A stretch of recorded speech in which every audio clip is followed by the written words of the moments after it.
वक्त का किस्सा है। सोनारपुर गांव में मीठे नाम का लड़का गांव के ठाकुर का मुंशी था। मीठा ठाकुर के सारे मामलात देखता था। मीठा अपनी बीवी नसीबो कैंची के साथ रहता था। मीठे, क्या फायदा तेरे ठाकुर के पास मुंशीगिरी करने का? अरे मीठे को बड़ा हाथ मारो ताकि हमारी जिंदगी चमक जाए। बेगम मारूंगा बड़ा हाथ भी, मैं खुद मौके की तलाश में हूँ। मीठे, जब तक तेरा कोई बड़ा हाथ नहीं लगता, जब तक तू ठाकुर को बोल के अपनी तनख्वाह ही बढ़ा ले। कर दी ना तूने छोटी बात। बेगम तू बस इंतजार कर, फिर तेरी जिंदगी में देखी मैं कैसी बहारें लाता हूँ। जबकि उसी गांव में बिट्टू नाम का लड़का अपनी बीवी छम्मो के साथ रहता था। बिट्टू जी, मैंने आपसे एक जरूरी बात करनी है। जी बेगम, क्या बात करनी है? बिट्टू, आपको मीठे मुंशी जी के पास काम करते हुए इतना टाइम हो गया है और उन्होंने अभी तक आपकी तनख्वाह ही नहीं बढ़ाई। बेगम, मीठे भाई तो ठाकुर साहब के मुंशी हैं। जब तक ठाकुर साहब नहीं बोलेंगे तब तक तनख्वाह नहीं बढ़ सकती। तो बिट्टू, आप सीधा ठाकुर साहब से ही बात कर ले। ठीक है बेगम, जब मुझे मौका मिलेगा तो मैं ठाकुर साहब से बात करूँगा। फिर अगला दिन होता है और मीठा ठाकुर के पास आता है। मीठे, अच्छा हुआ तू आ गया। मीठे, तू एक काम कर, आज से ही जंगल से लकड़ियाँ कटवाने का काम शुरू करवा। सर्दियाँ आने वाली हैं, बाजार में इनकी डिमांड बढ़ने वाली है। ठाकुर साहब आप बेफिक्र हो जाएं, मैं आज से ही लकड़ियाँ कटवाने का काम शुरू करवाता हूँ। फिर मीठा दो मुलाजमों को बुलवाता है। सुनो लड़को, ठाकुर साहब ने जंगल से लकड़ियाँ कटवाने का बोला है। वो क्या है मुंशी साहब, आज में बहुत दर्द है, मैं आज रात काम नहीं कर सकता, पर कल जरूर कर दूंगा। लकड़ियाँ काटने का काम आप बेफिक्र हो जाओ, कल करूँगा। जी जी मुंशी साहब, हम कल से काम जरूर शुरू कर देंगे। वो क्या है कि मेरे भी पाँव में बहुत दर्द हो रहा है। तुम दोनों एक नंबर के सुस्त और कामचोर हो। मीठा उन्हें डांट रहा होता है, तभी बिट्टू वहाँ पर आ जाता है। क्या हुआ मीठे मुंशी साहब, आज आप बहुत गुस्से में लग रहे हैं। इन दोनों कामचोरों की वजह से गुस्से में हूँ। खैर, ठाकुर साहब ने बोला है कि आज रात से ही जंगल में लकड़ियाँ कटवाने का काम शुरू करो। ठीक है मीठे मुंशी साहब, मैं आज रात ही जंगल से लकड़ियाँ काटना शुरू करता हूँ। फिर रात होती है और बिट्टू कुल्हाड़ी लेकर जंगल आ जाता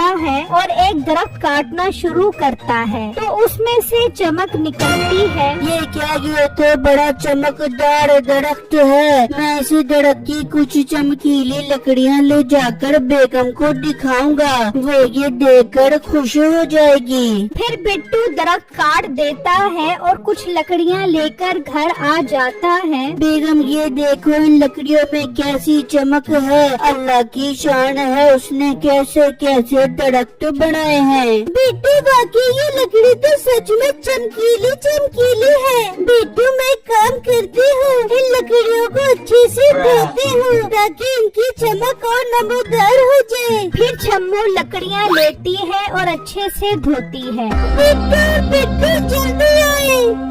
बिट्टू जल्दी से आता है। क्या हुआ बेगम, सब खैर तो है? बिट्टू, ये देखो लकड़ियों में तो सोना है, सोना। ये देखकर बिट्टू भी हैरान रह जाता है। बेगम, इसका मतलब उस जंगल के सारे दरख्तों में सोना है। मुझे ये बात जाकर मीठे मुंशी साहब को बतानी चाहिए। बिट्टू, ये आप कैसी बातें कर रहे हैं? अगर आपने मीठे मुंशी को ये बात बता दी तो वो सारे दरख्तों पर कब्जा कर लेंगे। नहीं बेगम, मीठे भाई ऐसा नहीं करेंगे। वो बल्कि ठाकुर साहब को ये बात बताएंगे और मुझे उम्मीद है ठाकुर साहब इन दरख्तों में से जो सोना है उससे वो गांव वालों की मदद करेंगे। बिट्टू जी, मैं तो बोलती हूँ आप ये बात किसी को भी न बताएं। हमारे पास अपनी जिंदगी बदलने का बहुत अच्छा मौका आया है, हमें इससे फायदा उठाना चाहिए। बेगम जी आप कैसी बातें कर रही हो?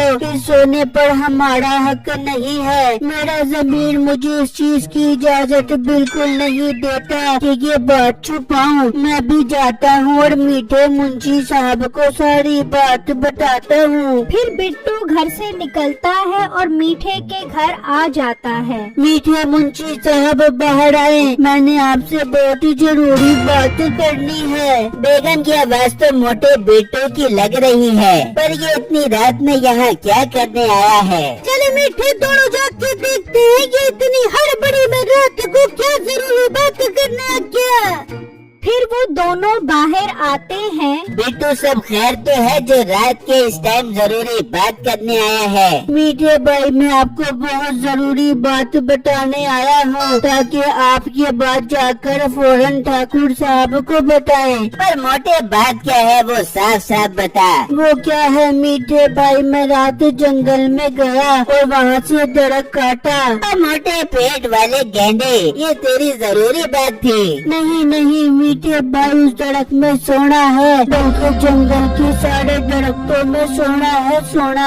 मीठा और नसीबो ये बात सुनकर चौंक जाते हैं। वाह बिट्टू तू तो बहुत ईमानदार है जो ये बात बताने आ गया। मीठे बिट्टू की ईमानदारी से मैं बहुत खुश हुई हूँ। तुझे भी ठाकुर साहब को इस सोने वाली बात बताने जब तो बिट्टू की तनख्वाह बढ़ाने की बात भी जरूर कर बेटियों। हाँ बेगम तो ठीक बोल रही है। बिट्टू की ईमानदारी पर इसकी तनख्वाह तो बढ़ेगी ही, बल्कि इसे मैं ईमानदारी पर ठाकुर साहब से इनाम भी दिलवाऊंगा। मीठे भाई आपका बहुत बहुत शुक्रिया। अच्छा मैं चलता हूँ। फिर बिट्टू वहाँ से चला जाता है। वाह मीठे हमारी तो लॉटरी निकल आई। हाँ बेगम, अब हम उस सोने को हासिल करके माला माल हो जाएंगे। पर बेगम उससे पहले उस बिट्टू के बच्चे को ठिकाने लगाना पड़ेगा। ऐसा न हो कि ये ठाकुर साहब को जाकर सारी बात बता दे। मीठे मैं तो बोलती उस बिट्टू को और इसकी बीवी को बेहोश करके दरिया में फेंक देते हैं। मछलियाँ इन्हें खा जाएंगी और हमेशा के लिए हमारी जान इनसे छूट जाएगी। हाँ बेगम ये मशवरा तेरा अच्छा है, हमें ऐसा ही करना चाहिए। वहाँ दूसरी तरफ बिट्टू और छम्मो सो रहे होते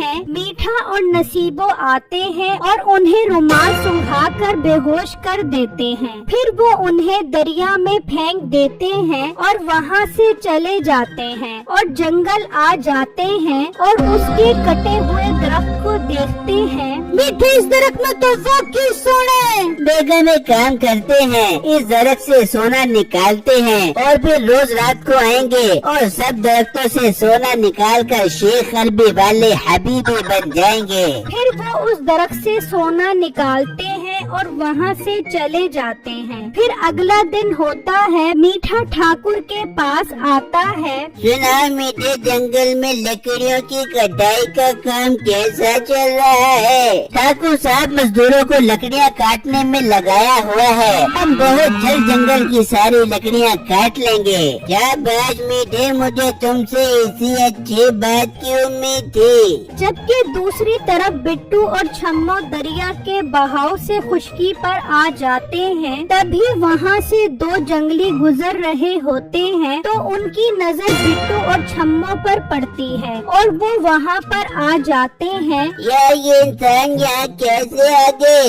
वो सब छोड़ो, इन्हें ठीक करने की कोशिश करते हैं, फिर ये खुद बताएंगे कि ये हमारे जंगल तक कैसे पहुँचे। फिर वो उन्हें जोर जोर से दबाते हैं। अचानक उनकी सांस चल पड़ती है। इंसानों तुम लोग हमारे जंगल में कैसे पहुँचे? फिर बिट्टू उन्हें सारी बात बताता है। ये सुनकर वो भी हैरान रह जाते हैं। इंसानों ये तो तुम्हारे साथ बहुत बुरा हुआ है, हम ये नहीं चाहते कि अब तुम्हारे साथ और बुरा हो। हमारे सरदार को पता चल गया तो वो तुम दोनों को आग पर भूनकर मजे से तुम्हारा गोश्त खाएंगे। इससे पहले सरदार को पता चले तुम यहाँ से निकल जाओ। पर जंगली भाई हम किस जंगल में हैं और हमारा सुनारपुर गांव कहाँ है? इंसान ये खुद ही जंगल है, हमें सुनारपुर गांव का तो नहीं नहीं पता, पर तुम्हें जंगल से निकलने में 3 दिन और 3 रातें लगेगी। इंसान अब तुम लोग और देर मत करो और यहाँ से निकलने वाली करो। फिर बिट्टू और छम्मो जंगल से निकलने के लिए चल पड़ते हैं, जबकि दूसरी तरफ से नसीबो और मीठा दरख्तों से सोना निकालते रहते हैं। फिर अगला दिन होता है, ठाकुर मीठे को बुलाता है। हाँ मीठे, जंगल की लकड़ियाँ काटने वाला काम कहाँ तक पहुँचा? ठाकुर साहब, दरख्त के काटने का काम जारी और सारी है। जबकि छम्मो और बिट्टू भी मुख्तलिफ रास्तों से होते हुए गांव की तरफ बढ़ रहे होते हैं। यूँ 2-3 दिन गुजर जाते हैं। ठाकुर को अब शक होता है, बेगम ये मीठा मुझे कई दिनों से सिर्फ बोल ही रहा है कि जंगल में लकड़ियाँ काटने का काम चल रहा है, पर अभी तक कोई लकड़ियाँ गोदाम में नहीं पहुँची। तो आप एक काम करे, जंगल जाकर वहाँ की सूरत हाल खुद देखे कि वहाँ चल क्या रहा है। फिर रात होती है और ठाकुर मुलाजमों को लेकर जंगल पहुंच जाता है। वहाँ मीठा और नसीबो सोना समेटने में लगे होते हैं। ये क्या, इन दरख्तों में तो सोना है। ओ चोरों, तुम छुपकर ये काम कर रहे थे। वो क्या है ठाकुर साहब? इन दरख्तों का राज हम आपको बताने ही वाले थे। तुम लोग अपनी बकवास बंद करो। इन दरख्तों के सोने पे सिर्फ मेरा हक है। मुलाजिमों, इन दोनों को बांधो। फिर वो उन्हें बांध देते हैं। मुलाजिमों, इन दरख्त को काटना शुरू करो। मैं तुम लोगों को भी सोने में से हिस्सा दूंगा। पर मालिक, इतने सारे दरख्तों को हम नहीं काट सकते। तो इन दरख्तों में डायनामाइट बम लगा दो। ये बम सारे दरख्तों को उड़ा देंगे तो सोना खुद ही बाहर निकल आएगा। जबकि छम्मो और बिट्टू सुनारपुर गांव पहुंच जाते हैं। बेगम, हमें जल्दी जाकर ठाकुर साहब को सारी बात बतानी चाहिए। फिर वो ठाकुर के घर आते हैं। मालकन, ठाकुर साहब कहाँ पर हैं? ठाकुर साहब जंगल गए हैं। ये सुनते ही बिट्टू और छम्मो जंगल की तरफ निकल पड़ते हैं और जंगल में पहुंच जाते हैं। मुलाजिम, उड़ा दो इन दरख्तों को बम से। इन सब सोने पे सिर्फ मेरा हक है, सिर्फ मेरा। बिट्टू और छम्मो ठाकुर की ये बात सुनकर हैरान हो जाते हैं। बिट्टू, ये तो ठाकुर साहब भी लालची और बेईमान निकले। जबकि ठाकुर बटन दबाता है और जोरदार धमाका होता है। वो सब दरख्तों के नीचे दबकर मर जाते हैं। देखा बेगम, लालच का अंजाम। ये सब मालो दौलत के चक्करों में अपनी जान से भी गए। हाँ बिट्टू, आप सही कह रहे हैं। आज के दौर में लोग लालच में अंधे हुए पड़े हैं। ये कहानी एक सबक है जो लालच के चक्कर में गरीब लोगों का भी हक खा जाते हैं और आखिर में उनके हाथ भी कुछ नहीं आता।